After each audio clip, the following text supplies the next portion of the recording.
हाथ जोड़ लीजिए, मंगलाचरण करते हैं।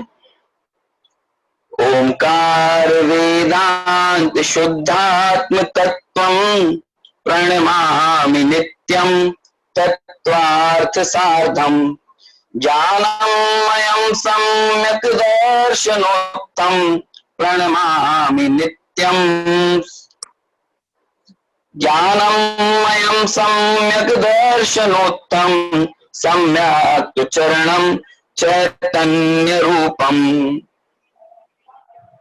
मालारोहण ग्रंथादिराज जिसके माध्यम से हमारी चर्चा चल रही है, सुबह हमने मंगलाचरण के ऊपर चर्चा की और मंगलाचरण यानी कि पहली गाथा में जो विषय है वह यही है कि इसमें शुद्धात्म तत्व को नमस्कार किया इष्ट के रूप में, क्योंकि मंगलाचरण करने की जो परिपाटी होती है उसका मूल प्रयोजन होता है शुद्धात्म तत्व को अपने इष्ट को याद करना। और यहाँ पर तारण स्वामी ने सर्वोत्कृष्ट इष्ट यदि किसी को माना तो वो इष्ट है अपना स्वयं का शुद्धात्मा।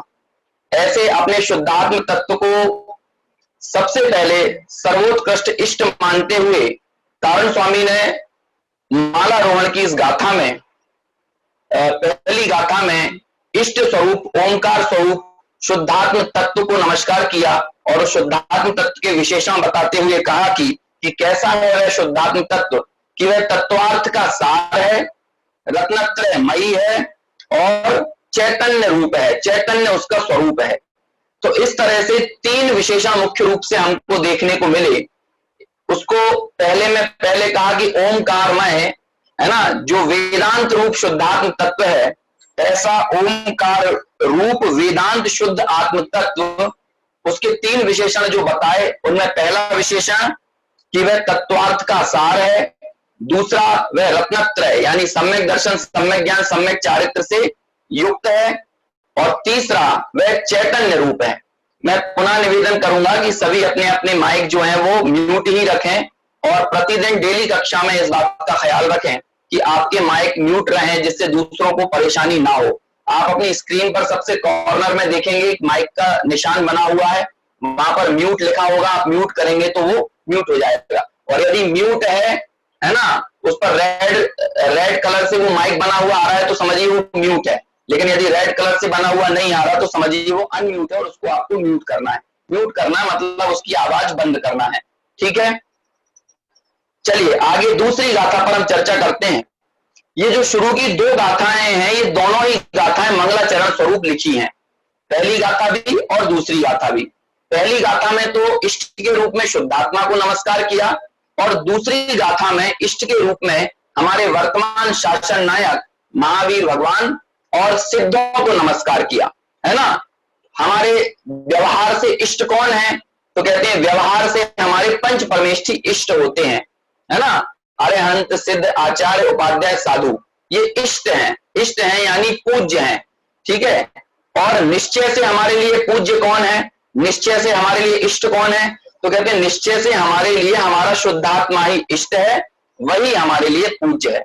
तो इस तरह से पहली गाथा में तो जो निश्चय से पूज्य है, निश्चय से जो इष्ट है, उसको मंगलाचरण में याद किया, है ना। देखिए मंगलाचरण करने की कई वजह होती हैं, अनेक ग्रंथकारों ने मंगलाचरण किया और उस मंगलाचरण की जो वजह बताई उनमें यही है कि पहला तो मंगल करने के लिए, मंगल यानी मंगल किसे कहते हैं, बहुत बेसिक परिभाषा है।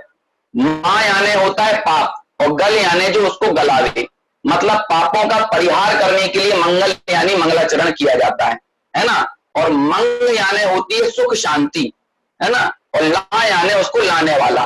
तो जो सुख शांति को लाए, सुख शांति हम ये लौकिक सुख शांति से सुख शांति समझते हैं कि धन संपत्ति पैसा बढ़ जाए, है ना, गुरु महाराज की कृपा हो गई। नहीं भैया, गुरु महाराज की सच्ची कृपा उसको कहते हैं कि जब हमें सम्यक दर्शन की उत्पत्ति हो, हमें सम्यक तो प्राप्त हो। जिन गुरु महाराज ने उस परिग्रह को खुद उपाधि ना समझा हो, उन गुरु महाराज की कृपा से हमको परिग्रह मिले, तो वो गुरु महाराज की कृपा थोड़ी है। गुरु महाराज की कृपा तो उसको कहेंगे कि जब हमें रत्नत्रय की प्राप्ति हो, हम मोक्ष मार्ग में आगे बढ़े, है ना। देखिए कितनी विडंबना की बात है कि 5 पाप होते हैं। हिंसा सबको पाप लगता है, झूठ पाप लगता है, चोरी पाप लगता है, कुशील पाप लगता है, लेकिन परिग्रह किसी को पाप नहीं लगता। जब जब हमारे जीवन में हिंसा बढ़े, है ना, तो हम कहते हैं भैया बहुत पाप बढ़ गया। जब हमारे जीवन में झूठ बढ़े तो हमें डर लगता है कि भैया जीवन में बहुत झूठ बढ़ गया, है ना। जब चोरी बढ़े, कुशील बढ़े, तो हमको लगता है कि पाप हो रहा है। लेकिन जब हमारे घर में परिग्रह बढ़ता है, पैसा बढ़ता है, तो किसी को पाप थोड़ी लगता है। तब तो लगते हैं भैया सब पुण्य का उदय चल रहा है, यही मजा है, यही जीवन है, गुरु महाराज की कृपा हो गई। नहीं भाई, गुरु परिग्रह का बढ़ना गुरु महाराज की कृपा नहीं है, बल्कि मोक्ष मार्ग में हम लगे हैं, रत्नत्रय की उत्पत्ति हो। वास्तव में ये गुरु महाराज की कृपा है, ये गुरु महाराज का आशीर्वाद है, ये गुरु महाराज का प्रसाद है, जो उन्होंने इन ग्रंथों में समाहित किया।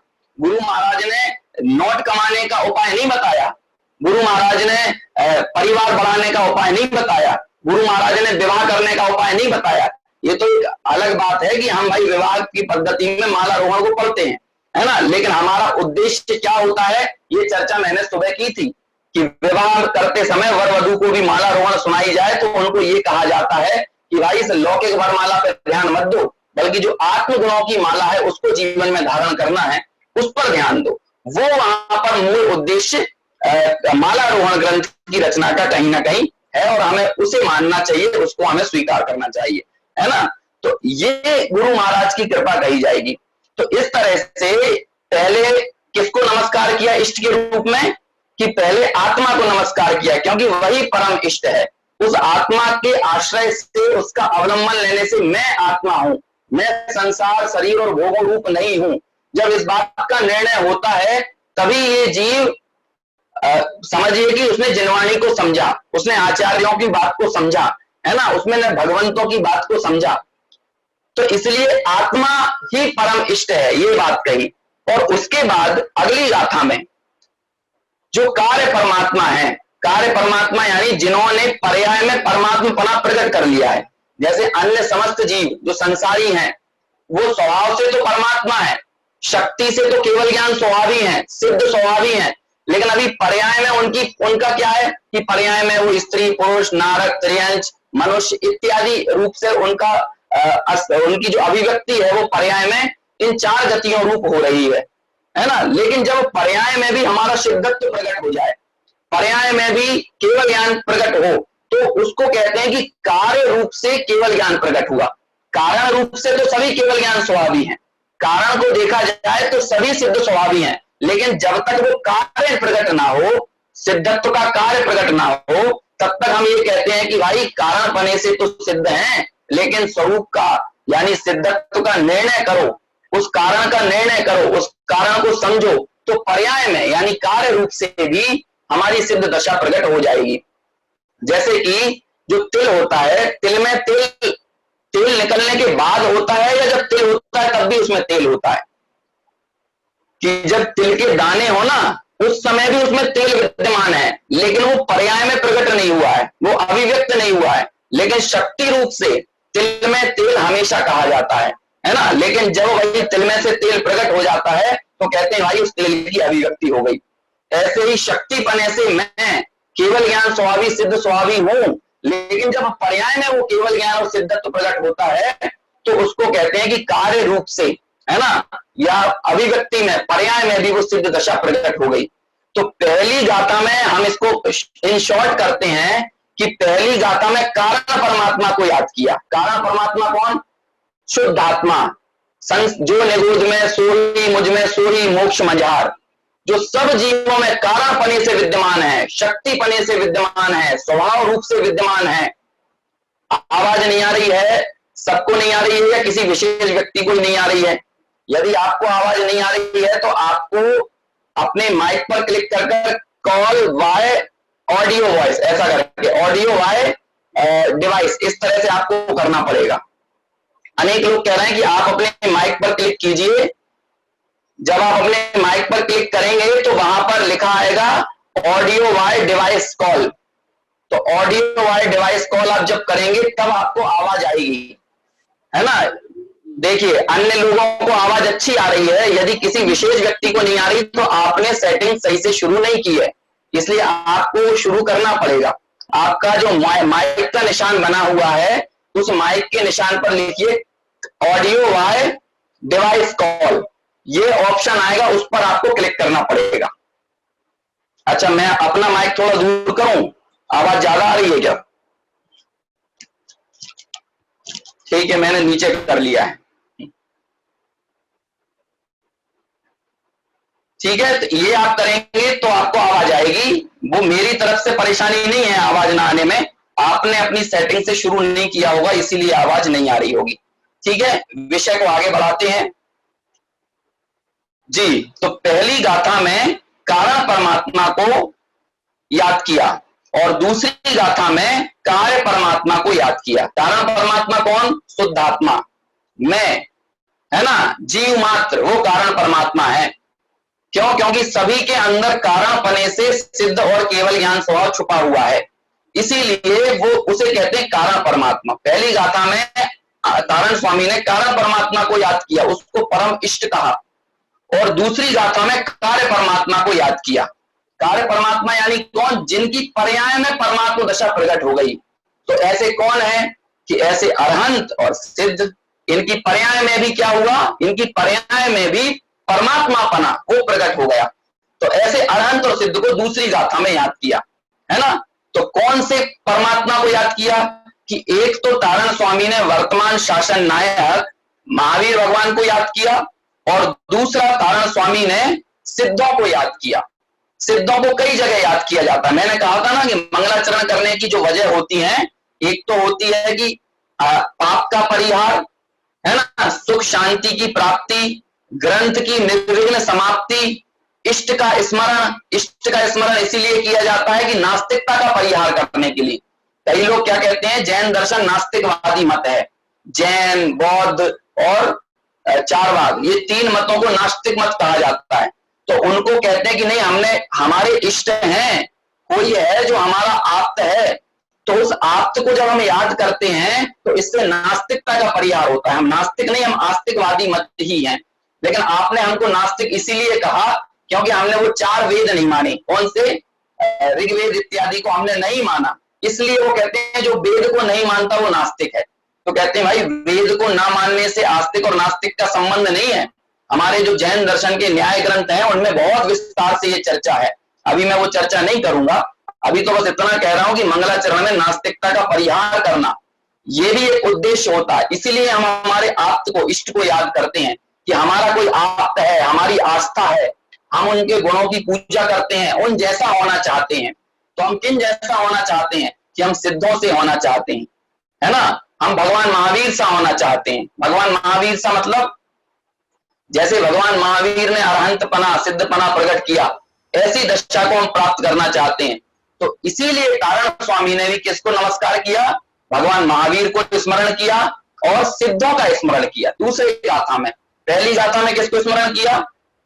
देखिए, एक एक गाथा का हमको मूल विषय याद रहना चाहिए। इससे क्या होगा कि आपको विषय तो समझ में आएगा ही, लेकिन आपकी जो परीक्षा होगी, जो लोग परीक्षा में इन्वॉल्व होंगे, उन लोगों को भी रहेगा कि भाई इस गाथा का क्या मंतव्य है ना।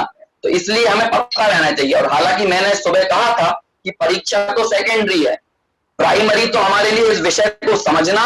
और तारण स्वामी इस विषय को प्रस्तुत करके, जो भावना तारण स्वामी की थी कि भाई सभी भव्य जीव अपने आत्म गुणों की माला को पहचाने और अपने हृदय में, अपनी परिणति में उस माला को धारण करें, मतलब मैं आत्मा हूं, इस बात का निर्णय करें, इसलिए ये माला रोहण ग्रंथ लिखा गया है ना। तो प्राइमरी, प्राथमिक भावना तो हमारी वह है, ठीक है ना। चलिए दूसरी गाथा में पढ़ता हूं और फिर इसके अर्थ पर चर्चा करेंगे। हालांकि मैंने कारण परमात्मा, कार्य परमात्मा का विषय लिया, जरूरी रहा तो थोड़ा सा उस विषय को भी लेंगे।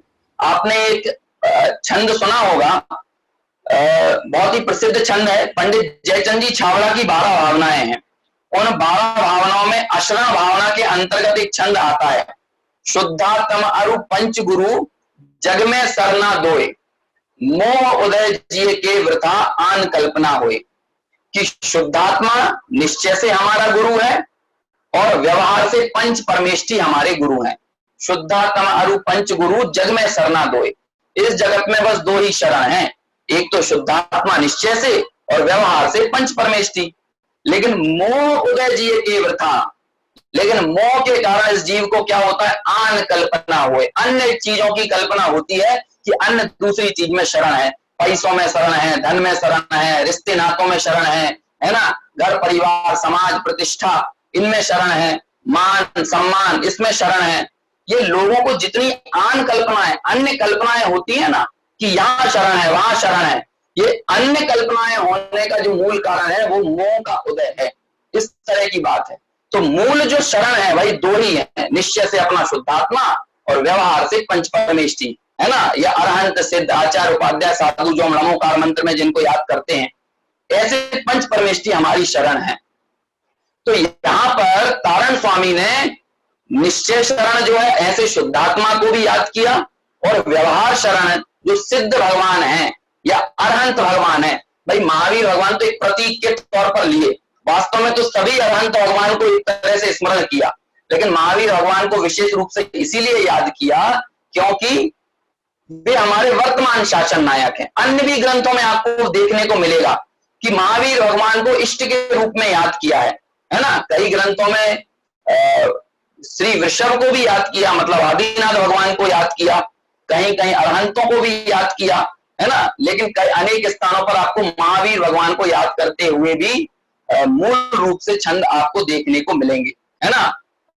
रत्नकरण शावकाचार ग्रंथ का मंगलाचरण है, नमा श्री वर्धमानाय, वहां पर किसको नमस्कार किया? वर्तमान शासन नायक महावीर भगवान को नमस्कार किया। ऐसे ही तारण स्वामी ने भी वर्तमान शासन नायक महावीर भगवान को याद किया। देखिए इसकी एक और वजह जो होती है वो मैं आपको बताऊं कि इस तरह अपने आप्त के जरिए अपनी कथन शैली को जोड़ने का आचार्यों का क्या मंतव्य होता है, इस बात को आप स्मरण में रखिए और इसके मूल मंतव्य को समझिए कि आचार्य ये बात कहना चाहते हैं कि भाई ये बात मेरे घर की बात नहीं है, बल्कि ये अनंत सर्वज्ञों की बात है, ये अरहंत की बात है। और आज तक जितने अरहंत हुए उनने यही बात कही है। महावीर भगवान ने जो उपदेश दिया वो भी महावीर भगवान का पर्सनल नहीं है, वो उनका व्यक्तिगत उपदेश नहीं है। क्यों? क्योंकि जो उपदेश नेमिनाथ ने दिया, जो पारसनाथ ने दिया, जो आदिनाथ ने दिया, जो शांतिनाथ ने दिया, जो पहले के सारे 2400 तीर्थंकर ने दिया, उसी उपदेश को भगवान महावीर ने दिया। उस महावीर भगवान के उपदेश को ही बाद में कालांतर में अनेकों आचार्यों ने दिया, बस उनके अलग अलग ढंग से समझाने की शैलियां होती हैं। तो इस तरह आचार्य जब अपने कथन को जिनेंद्र भगवान से जोड़ते हैं, 2400 तीर्थंकर से जोड़ते हैं, अरहंतों से जोड़ते हैं, उसका मंतव्य यही होता है कि भाई ये मेरी पर्सनल बात नहीं है, बल्कि अनंतों तीर्थंकरों की अरहंतों की बात है, सर्वज्ञों की बात है, जिन्होंने एक समय में लोकालोक को जाना है। ऐसे सर्वज्ञ परमात्मा की कही हुई वाणी, उन्होंने जिस पदार्थ को, जिस तत्व को दर्शाया है, बताया है, वही पदार्थ वही तत्व मैं आपको दर्शाऊंगा और उसको ही ग्रहण करने की प्रेरणा दूंगा। तो इस तरह से मंगलाचरण में इष्ट को याद करने की एक बहुत बड़ी अहम वजह होती है कि अपने कथन शैली को उन भगवंतों से जोड़ना। आप लोग एक छंद अक्सर बोलते हैं, प्रतिदिन ही बोलते होंगे, मंदिर विधि में भी हमारे आता है, परंपरा यह धर्म है और केवल भाषित सोए, कि परंपरा ही धर्म है। कौन सी परंपरा धर्म है? कि जो केवली भगवान के द्वारा कही गई है, केवली भगवान के द्वारा भाषित है ना। तो केवली भगवान के द्वारा, केवली यानी कौन? जिनकी सर्वज्ञता प्रकट हुई है, जिन्होंने 4 घातीय कर्मों का अभाव किया है, जिनको केवल ज्ञान प्रकट हुआ है, ऐसे सर्वज्ञ भगवान, केवली भगवान, उनकी कही हुई वाणी, उनकी कही हुई परंपरा, वो ही वास्तव में धर्म है। इसलिए किसी भी केवली ने कोई नया मार्ग नहीं बताया, बल्कि अनंतों केवलियों का वही एक मार्ग रहा। एक बहुत सुंदर बात आती है कि अनंतों ज्ञानियों का एक मत और एक अज्ञानी का अनंत मत। एक अज्ञानी कई मत चला देगा, लेकिन अनंत ज्ञानी एक ही सत्य पर डटे रहेंगे। क्यों? क्योंकि हमारा जिन शासन जो है वो व्यक्ति सापेक्ष नहीं है, हमारा जिन शासन वस्तु सापेक्ष है। क्या कह दिया? हमारे यहाँ व्यक्ति की निष्ठा नहीं है, हमारे यहाँ वस्तु की निष्ठा है। हम व्यक्ति निष्ठ नहीं है, हम वस्तुनिष्ठ हैं। जैन दर्शन की विशेषता क्या है? वस्तु का जो स्वभाव है उसका प्रतिपादन करना, ये जैन दर्शन की विशेषता है। हमने व्यक्ति को विशेष महत्व नहीं दिया, है ना, कि नहीं तो व्यक्ति तो कोई नामधारी व्यक्ति हो लेकिन उसके अंदर वो गुण ना हो। सुबह भी चर्चा आई थी, मेरी भावना के अंतर्गत मैंने उस छंद को याद किया था, है ना, कि बुद्ध वीर जिन हरिहर ब्रह्मा या उसको स्वाधीन कहो। आपको उसे जो कहना है वो कहो, लेकिन उसमें कौन से गुण होना चाहिए कि जिसने राग द्वेष कामादिक जीते सब जग जान लिया है, मतलब जो वीतरागी है और सर्वज्ञ है, और सब जीवों को मुक्ति मार्ग का निष्प्रय हो उपदेश दिया, बिना किसी अपेक्षा के, बिना किसी भेदभाव के मोक्ष का मार्ग का जिसने उपदेश दिया, उस व्यक्ति को आपको जो कहना है वो कहो। मुझे नाम में कुछ नहीं रखा, हमें नाम से कोई लेना देना नहीं है। वस्तु सापेक्षता होना चाहिए, वस्तु का जो स्वभाव है ना, मेरा जो स्वभाव है, धर्म अधर्म आकाश काल का जो स्वभाव है ना, जीव अजीव आश्रव संवत तत्व का जो स्वभाव है, जो वस्तु की जो नियत है, जो स्वभाव है, जो स्वरूप है, आप उसका प्रतिपादन कीजिए। हमारे केवली भगवान जो कहते हैं वैसा वस्तु का परिणमन नहीं होता, बल्कि वस्तु का परिणमन जैसा होता है वैसा हमारा केवली भगवान कहते हैं, है ना। इसलिए हमारे केवली भगवान भी वस्तु सापेक्ष हैं, उनकी निष्ठा वस्तु के स्वभाव पर है। वस्तु स्वभाव धम्मो, वस्तु का स्वभाव धर्म है ना। जीव का स्वभाव, उद्गल का स्वभाव, धर्म धर्म आकाश काल का सब धर्म, सब द्रव्यों के अपने अपने स्वभाव हैं, और उन द्रव्यों के अपने अपने स्वभाव ही उनका धर्म है। लेकिन मेरा धर्म मेरा स्वभाव है, जीव का धर्म पुद्गल का धर्म नहीं हो सकता। पुद्गल का धर्म स्पर्श रस गंध वर्ण है, लेकिन मेरा धर्म ज्ञान दर्शन है। तो मुझे अपने धर्म, अपने ज्ञान दर्शन स्वभाव का निर्णय करना चाहिए। ये एक महत्वपूर्ण विशेषता है। इसलिए हमारे आचार्यों ने जो कथन किए वो केवली भगवान से जोड़कर किए, है ना। फिर से प्रश्न उठा, पहली गाथा में किसको नमस्कार किया। मैं सुबह भी बोल चुका हूं, अभी भी बोला मैंने बार बार, जिन लोगों, इसीलिए मैं कह रहा हूं कि बाद में आप जुड़ेंगे तो फिर दिक्कत होगी। पहली गाथा में शुद्धात्मा को नमस्कार किया। मैंने YouTube का प्रवचन भी अपलोड किया है जो सुबह का था, सुबह की कक्षा थी, आप वहां से सुनिएगा यदि कोई कक्षा छूट जाती है तो, ठीक है ना। तो इस तरह से दूसरी गाथा में महावीर भगवान को और सिद्धों को नमस्कार करते हुए अपनी परंपरा को केवली से जोड़ते हैं, है ना। अभी थोड़ी और आगे चर्चा आएगी, मैं वहां पे कुछ और बातें करना चाहूंगा, लेकिन अभी मैं यदि इसी विषय पर ज्यादा चर्चा करूंगा तो गाथा का पाठ नहीं हो पाएगा। लेकिन फिर भी 1 मिनट में मैं बात कहता हूं। देखिए, जब भी कभी उपदेश होता है, जब भी कभी ग्रंथ की रचना होती है ना, जब भी किसी को कुछ समझाना या बताना हो, तो उपदेश की जो शैली है, जो ग्रंथ रचना की जो शैली है, उसमें आगम प्रमाण, युक्ति का अवलंबन और परापर गुरुओं का उपदेश। क्या क्या कहा? 3 चीजें। परापर गुरुओं का उपदेश, पर गुरु यानी हमारे ऊपर वाले गुरु, और अपर गुरु यानी अरहंत भगवान, है ना। नहीं, सबसे एक तो सीनियर गुरु वो हो गए पर गुरु, और उसके बाद वाले जो गुरु वो हुए अपर गुरु। जैसे मान के चलिए कि आचार्य उमा स्वामी के गुरु आचार्य कुंद कुंद, तो आचार्य उमा स्वामी के अपर गुरु कौन हुए? कुंद कुंद। लेकिन पर गुरु कौन हुए? पर गुरु यानी परंपरा से गुरु, श्रेष्ठ गुरु, वो हुए अरहंत भगवान। तो जब भी उपदेश दिया जाता है उसमें किसकी साक्षी होती है? उसमें परापर गुरुओं की साक्षी होती है, केवली और शुद्ध केवलियों की साक्षी होती है, स्वानुभव की साक्षी नहीं होती। स्वानुभव चौथे नंबर पर रखा, पहले नंबर पर परापर गुरुओं को रखा, दूसरे नंबर पर आगम को रखा, है ना। आगम की परिपाटी होना चाहिए, और तीसरे नंबर पर युक्ति को रखा। तर्क और युक्ति से बात पकड़ में आना चाहिए, समझ में आना चाहिए। और हमारे आचार्य तर्क और युक्ति के माध्यम से बात को समझाते हैं, आगम प्रमाण देकर बात समझाते हैं, जिनेंद्र भगवान की साक्षी देकर बात समझाते हैं। कारण स्वामी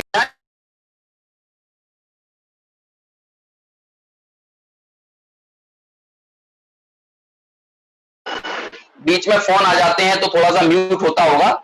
जिनेंद्र भगवान कथितम जिनेंद्रम, तो ये सिर्फ तारण स्वामी ने नहीं किया, बल्कि आचार्य कुंद कुंद आदि आचार्यों ने भी जिनेंद्र की साक्षी दी, केवलियों की साक्षी दी। एसो जिनोपदेशम, ऐसा जिनेंद्र का उपदेश है।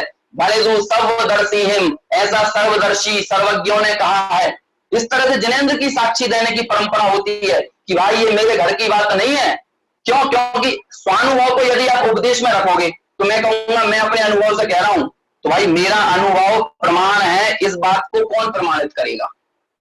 अनेक लोग कहते हैं, राह चलते हुए लोग कहते हैं हम हमारे अनुभव से कह रहे हैं भैया मजा तो पैसे में है, तो हम उनकी बात मान लें।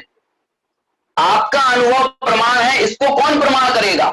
हमारे अनुभव को प्रमाण करने वाला कोई है तो वो जिनेंद्र भगवान है, आगम है।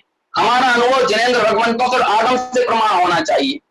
इसीलिए हमेशा आगम प्रमाण है ना, आगम प्रमाण जो है और पर और अपर गुरुओं का उपदेश, ये जो है जिनेंद्र भगवान की साक्षी, केवली की साक्षी इसीलिए जरूरी होती है क्योंकि उपदेश की प्रमाणिकता केवली, शुद्ध केवली और आगम और युक्ति के माध्यम से होती है। स्वानुभव सबसे आखिर में आता है और आखिर में कहते हैं कि जैसा जिनेंद्र भगवान ने कहा है ना, जैसा शुद्ध केवलियों ने कहा, जैसा आगम का वचन है और हमने युक्तियों का अवलंबन लिया, जब हमने ये सारी चीजें की और हमने जब स्वयं अनुभव करके देखा तो हमें वो सारा आगम का उपदेश, जिनेंद्र भगवान का कथन हमें वो सही महसूस हुआ।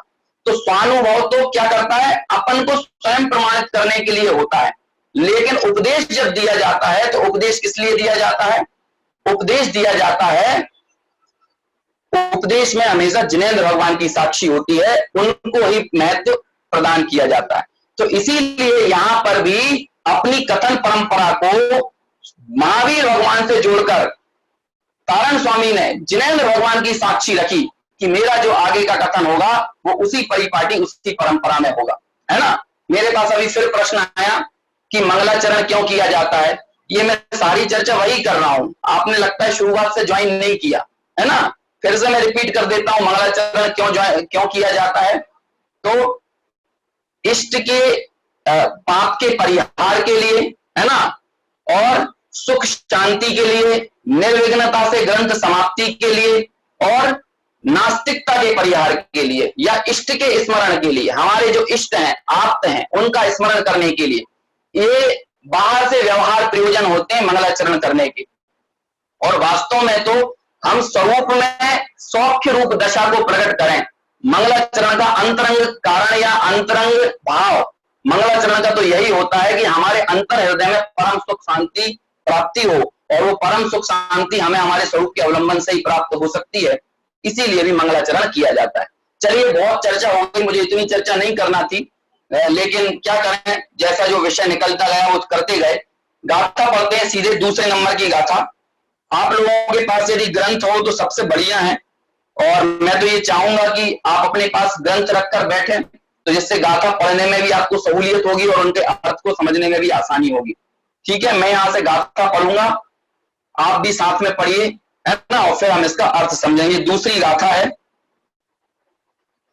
नमामि भक्तम श्रीनाथम नम तम चतुष्टम तम व्याक्तरूपम मालाम्बोच्छं तत्व प्रबोधम नमाम्यहं केवलीनंत सिद्धम। इसका पद्यानुवाद बोलता हूं मैं, आपके पास तो नहीं होगा पद्यानुवाद, जो मेरे पास है मैं बोलता हूं, आसान भाषा में आपको समझ में आएगा।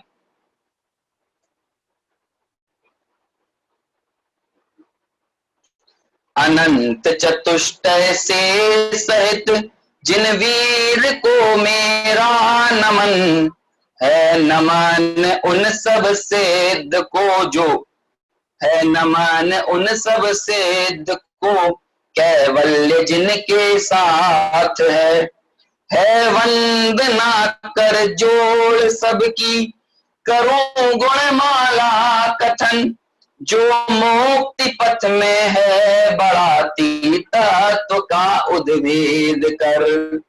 क्या लिखते हैं यहां पर कि नमामि भक्तम श्री वीरनाथम नम तम चतुष्टम तम व्यक्त रूपम, कि मैं अनंत चतुष्टय से सहित, नम तम चतुष्टम, है ना, अनंत चतुष्टय से सहित, और कैसे हैं, सर्व कर्मों से रहित, है ना, सभी कर्मों को जिन्होंने नाशा है और अनंत चतुष्टय प्रगटाया है, ऐसे श्री वीरनाथ या महावीर भगवान को मैं नमस्कार करता हूं।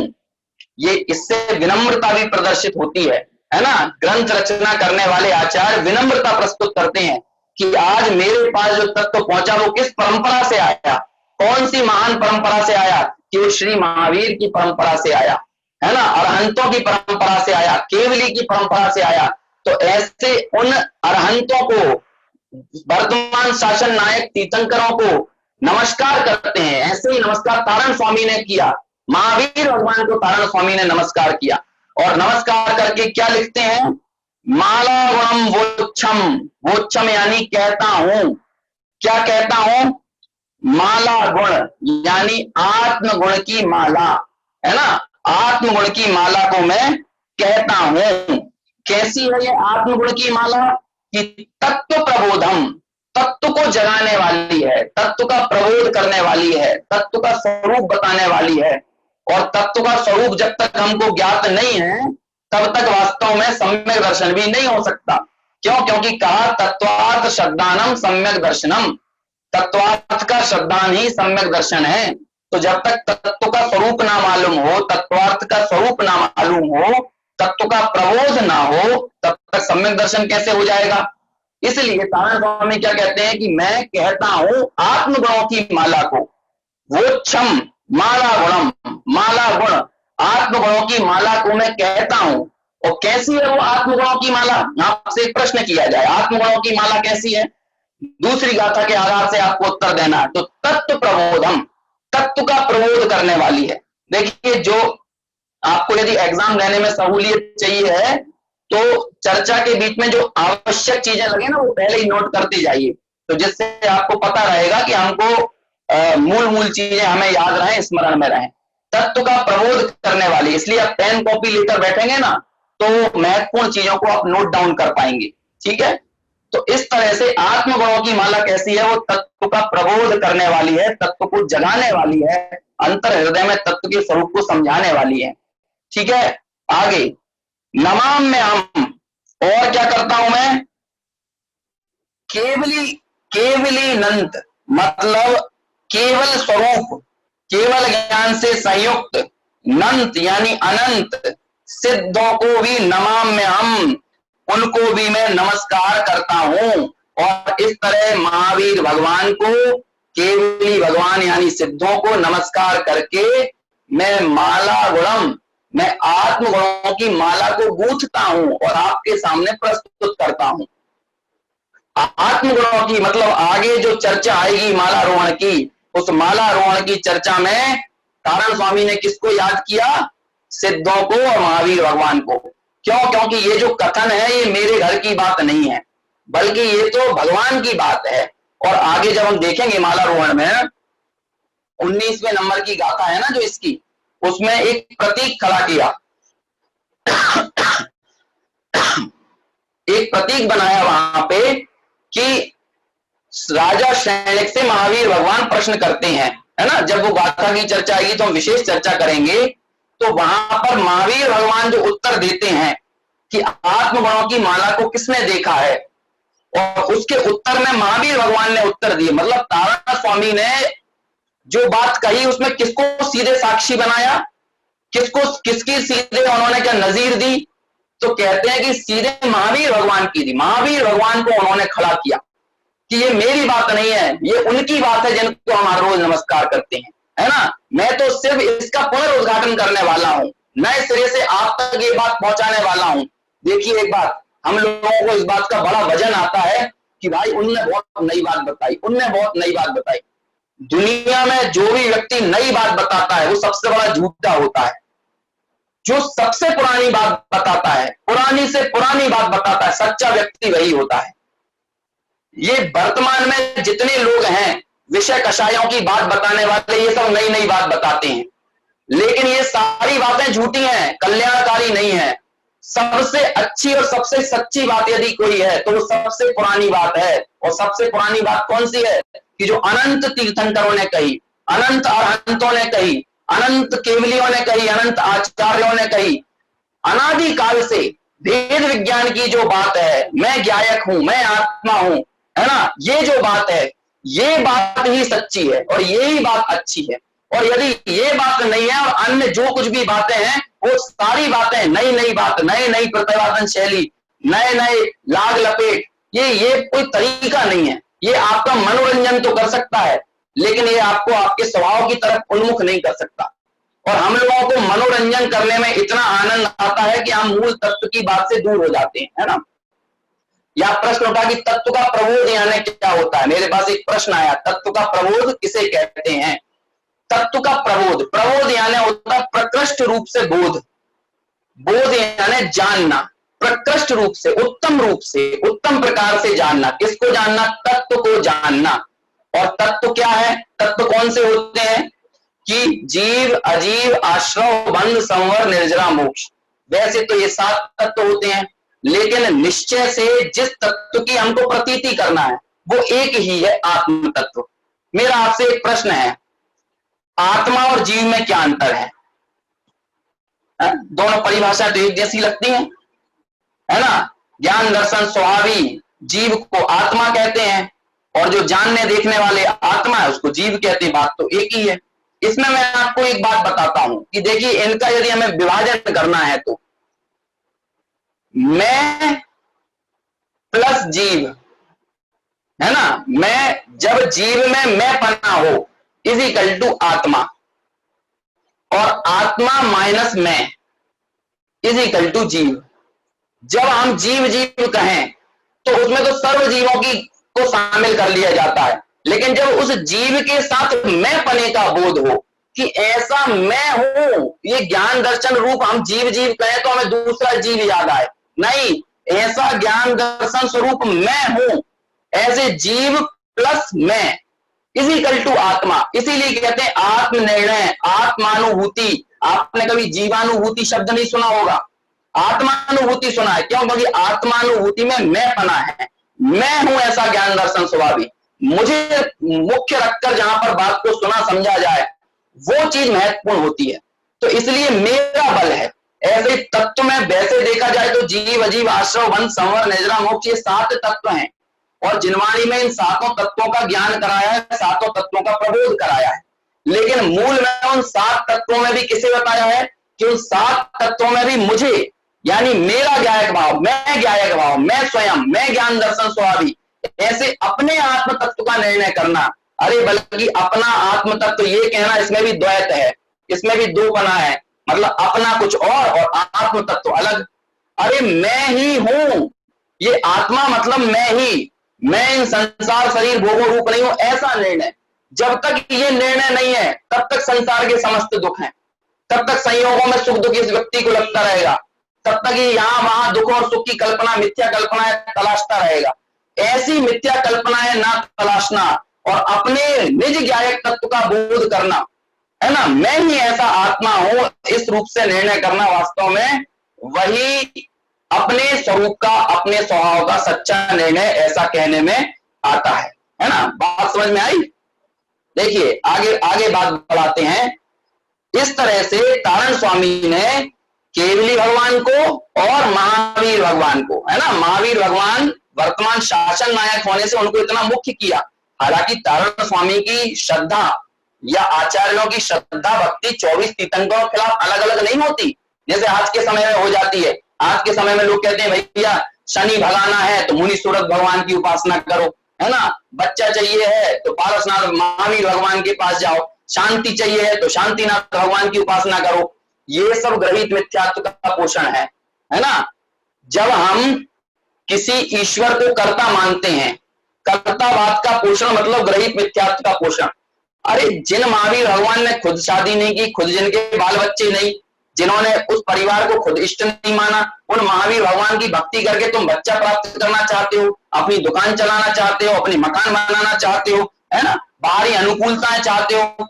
जरा विचार तो करो, क्या हमने भगवंतों का स्वरूप सही ढंग से समझा है या नहीं समझा है, या हम भगवान के स्वरूप को ही कलंकित करने का काम कर रहे हैं, हम उनके ही स्वरूप को मिथ्या आरोपण लगा रहे हैं। जो उस कार्य के लिए प्रस्तावित नहीं है हमने उनको वो डिपार्टमेंट दे दिया है ना।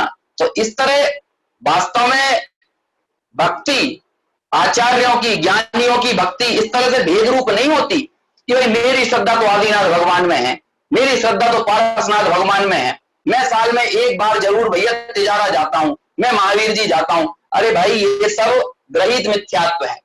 यदि हम भगवानों में ऐसा भेद कर देते हैं, इस तरह का विभाजन करके उनको कहना चाहिए कि कोई हमारे लिए विशेष है और कोई गौण है ना, कोई हमारे लिए अविशेष है, उनकी हम उनको नहीं मानते, ऐसा उचित नहीं है।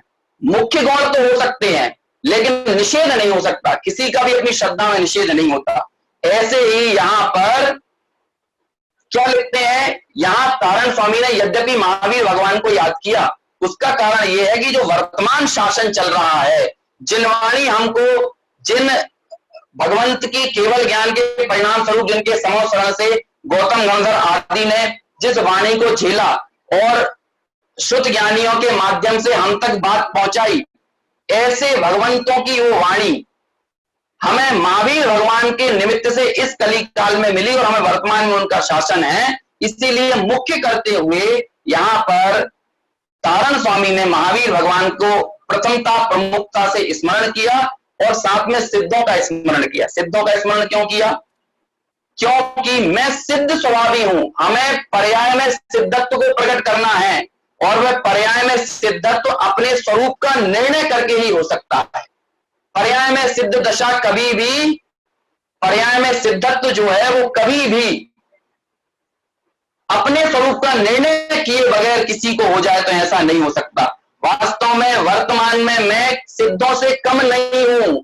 जैसे गुण ज्ञान दर्शन चारित्र आदि सिद्धों के हैं, ऐसे ही गुण मेरे हैं, मैं उन्हीं गुणों से युक्त हूं। ऐसे अपने शुद्धात्म तत्व को जो देखे, अपने सिद्ध स्वभाव को जो देखे, वही पर्याय में सिद्धत्व को प्रकट कर सकता है। तो हमारा जो लक्ष्य है या हमें जिस पर्याय को प्रकट करना है वह सिद्ध दशा को प्रकट करना है, इसलिए सिद्धों का स्मरण किया है ना। और कहां पर सिद्धों का स्मरण किया है, किन आचार्यों ने किया है? तो समय सार ग्रंथ में आचार्य कुंद ने भी सिद्धों को स्मरण किया है ना। देखिए ये बार बार जो प्रश्न कई पूछे जा रहे हैं, वो जो चर्चा चल रही है उसी चर्चा के बीच के प्रश्न मत पूछिए।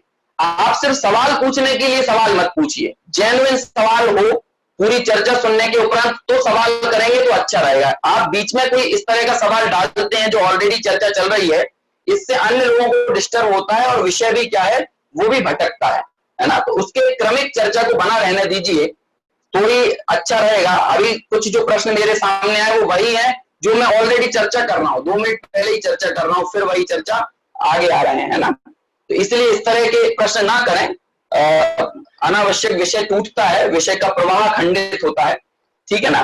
क्या बात कर रहा था मैं, मेरे स्मरण से निकल गया।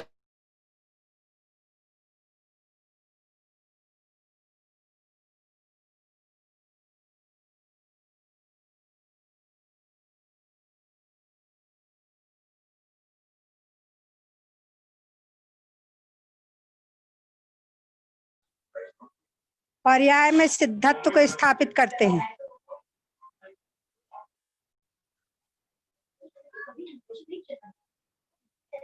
आचार्य कुंद का कथन, आचार्य कुंद ने क्या कहा?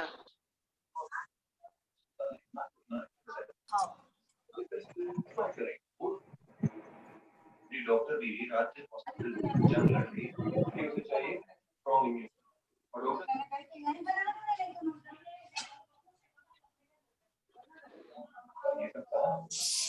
पर्याय में सिद्धत्व का कथन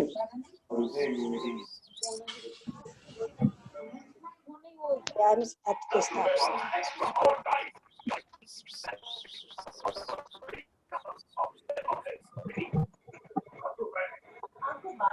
बात हो जाएगी अपनी, पता नहीं कनेक्ट होंगी ना उसमें, वो भी ज्वाइन करी होंगी।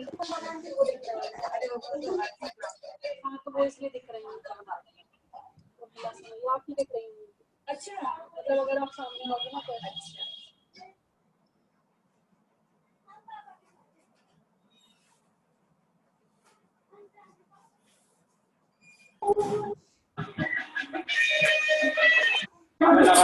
हेलो, आवाज आई? आवाज अब क्लियर है? बीच में थोड़ा सा नेटवर्क चला गया था इसलिए मीटिंग डिस्कनेक्ट हुई थी, है ना। आवाज आ रही होगी अब। कोई एक व्यक्ति अपना अंगूठा दिखा दे, है ना, हम ऊपर कर दे, इससे पता चल जाए आवाज आ रही है, ठीक है। आ रही होगी आवाज, है ना। हाँ तो मैं बस 1-2 मिनट में अपने विषय को, अभी कक्षा को यहीं पूरा करता हूँ कि आचार्य कुंद ने भी समय सार में सिद्धों को याद किया और यहाँ भी तारण स्वामी ने सिद्धों को याद किया, सिद्धों का स्मरण किया। सिद्धों का स्मरण क्यों किया? कि सिद्धों का स्मरण इसीलिए किया क्योंकि उन्हें भी उस एकत्व विभक्त भगवान आत्मा को तारण स्वामी को बताना है, आत्म गुणों की माला को बताना है। और वो आत्म गुणों की माला और सिद्धों के गुणों में कोई अंतर नहीं है। जैसे सिद्धों के गुण है ऐसे ही मेरी आत्मा के गुण हैं। ऐसे आत्म गुणों की माला को सीधे सिद्धों से कंपेयर करते हुए यहाँ पर सिद्ध भगवंतों को याद करना भी अभीष्ट समझा, उसे जरूरी समझा। और ये जो वाणी कही जा रही है, ये जो वचन निकल रहे हैं, ये महावीर भगवान के शासन में उनके द्वारा कही गई जो बात है, जो वाणी है, उसको जनता तक, आम लोगों तक सुख के मार्ग के रूप में पहुंचाने के लिए, है ना, मालारोहण ग्रंथ आत्मगुणों की माला को समझाना, आत्मगुणों की माला को हृदय में धारण करना, इस पवित्र भावना के साथ ये जो ग्रंथ है, ये जो रचना है, ये तारण स्वामी ने लिखी। इसमें पहली दो गाथाएं मंगलाचरण की है। मंगलाचरण की पहली गाथा में शुद्धात्म तत्व को याद किया, स्मरण किया, है ना, शुद्धात्म तत्व के गुण बताए कि वह कैसा है, कि वह रत्नत्रय स्वरूप है, तत्वार्थ का सार है, और कैसा है, तो कहते हैं कि चैतन्य रूप है। और दूसरी गाथा में कहा कि महावीर भगवान और सिद्धों को नमस्कार करते हुए मैं आत्म गुणों की माला को आपके सामने प्रतिपादित कर रहा हूं, कह रहा हूं, गूंथ रहा हूं, है ना। गूंथना मतलब कहना, जैसे माला को गूंथा जाता है ना, तो यहां पर तारण स्वामी कोई गूंथ नहीं रहे, ऐसे माला को गूंथ नहीं रहे, बल्कि कहना, शब्दों के माध्यम से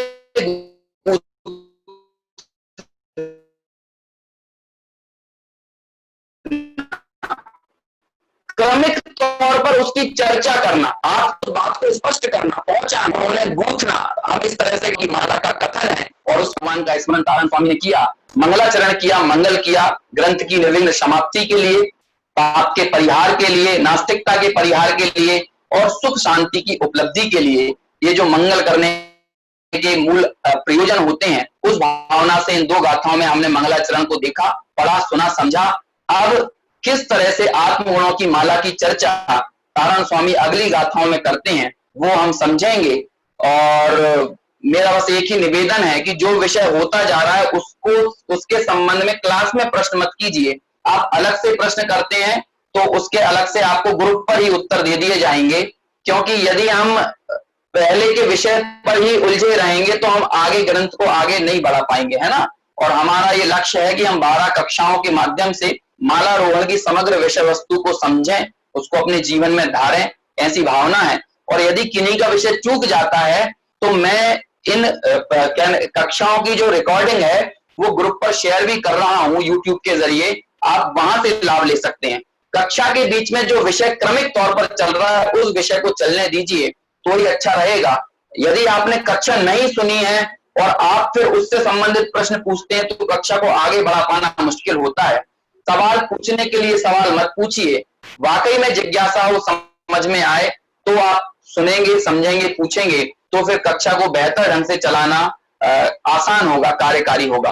फिलहाल यहीं रुकते हैं, हमारी चर्चा को यहीं विराम देते हैं। हम सभी भी ऐसी आत्मगुणों की माला को अपने जीवन में धारण करें, इसी मंगल भावना के साथ अभी विराम लेते हैं। कल सुबह ठीक 10 बजे आपको कक्षा की लिंक ग्रुप पर भेजी जाएगी। मेरे से कहा जा रहा है मैं पीडीएफ भेज दूं, ठीक है, मैं ग्रुप पर पीडीएफ डाल दूंगा, आप लोग उसे डाउनलोड कर लीजिएगा, ठीक है। कल सुबह 10 बजे पुनः हमारी इस मालारोहण की कक्षा को आगे बढ़ाएंगे, विषय को आगे बढ़ाएंगे। 9:55 पर ठीक आपको लिंक प्राप्त होगी। ठीक 10 बजे से कक्षा हम शुरू करेंगे। समय का ध्यान रखें, 40-45 मिनट का ही समय रहता है, उस बीच में कक्षा बीच में से ज्वाइन ना करें, शुरू से ही ज्वाइन करें तो आपको बेहतर ढंग से विषय समझ में आएगा। तारण स्वामी के हृदय को समझना है तो इतना अनुशासन तो हमको बनाए रखना होगा, तभी वास्तव में इस तारणम ई शिविर की सार्थकता है।